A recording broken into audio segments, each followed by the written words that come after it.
Alright, today I'm doing an unboxing of a watch that I just recently purchased. It is a quartz movement Specht and Sohne and it just arrived yesterday. This is the first time opening it up. I bought another one previously, very happy with the result. You'll note when I unpackage the watch that it will look very familiar to a certain watch that we all know and many of us love, that are near and dear to our hearts, of a special man that did a movie called Le Mans, and that watch featured in Le Mans. But it's not the same watch. It looks much like that watch, but let's take a look and see what we have here. It's a beautiful day today, by the way. March 13th, 2025. Couldn't ask for better weather. And the box presentation seems quite decent, what it is. I'm hoping they gave me the right model, the one I requested. It seems to be nicely packaged. And they did. Here it is. Does it look a little familiar to something that you might have seen worn by Steve McQueen in the movie Le Mans? I'd say it is. Would I like to have a real one? Absolutely. Can I justify spending $5,000 to $6,000 or even more on one? At the moment, I cannot. So, I opted for the next best thing, in my opinion anyway. And this is a quartz movement. It is also a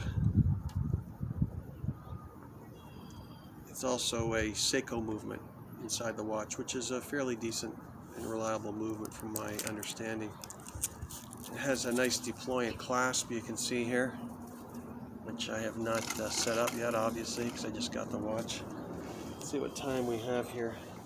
I have it as 1:29, and here it is reflecting as 2:30, so it wasn't adjusted for daylight savings.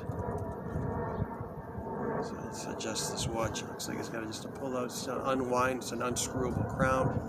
Unscrews, looks like you pull it out and you just back it up. Oh, it's got the wrong date on it. It's the 16th. It's not the 16th, it's the 13th today. By the way, tonight we have a blood moon followed by an eclipse, a full eclipse of the moon in North America. So that should be quite a spectacle to see. There it is there. Must be a better way to set the date. Maybe not. Have to go in reverse. But I like the watch. I'm going to adjust the deployant clasp here. Squeezes out both ends, and then the leather strap. Looks like it'll fit in here. Fits in through a threading type mechanism.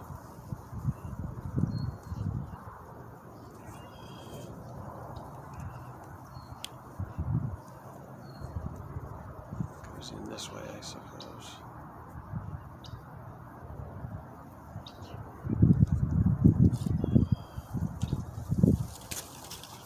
Slides in and then folds down. Get it on my wrist here and see where we're at.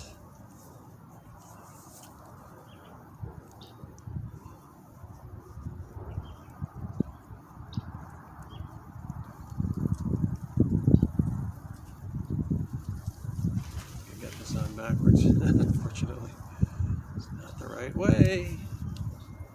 Not the right way. It must slide in this way.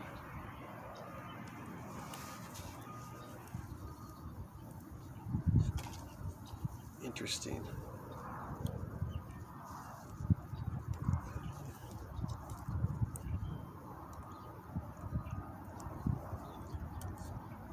Slides.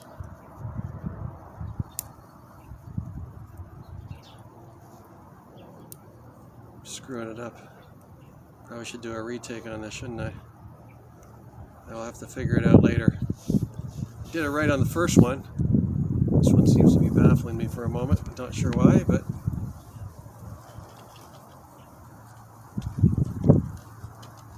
And it also actually has a little minute hand at the bottom there. So I like the watch. I can recommend it if you're not willing to spend an inordinate amount of money on a Tag Heuer Monaco. Though they are nice, they're full automatics. This is quartz, but it certainly has a nice look and feel about it. And for $82 at the door, why not? Nobody's going to really know the difference unless they're a watch aficionado, and there are fewer and fewer of those by the day.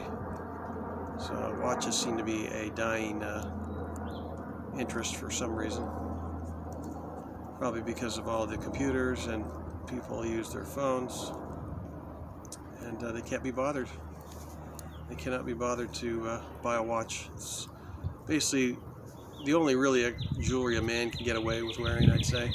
I suppose you could wear necklaces and that sort of thing, gold necklaces, but as a fashion statement, I suppose a watch probably is one of the last bastions of things that a man could wear and get away with. So, and there are a ton of birds out. I think that's a good sign. Shows I'm not living in a toxic waste dump, I suppose. See the wildlife running around, so they don't have 3 or 4 eyes, so I guess that's a good thing. Anyway, I will figure this out.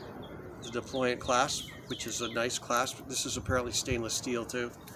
So overall, it's got a stopwatch on it too. So get that going. There's a stopwatch feature.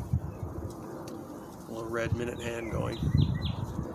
Stop it, and then it should set back to 0.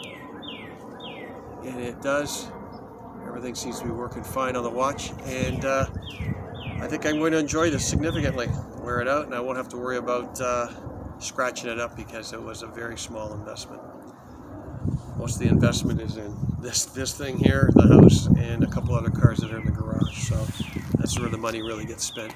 The hardcore stuff, parts, car parts, all the time, always needed, always cherished. Anyway, enjoy the day and take care.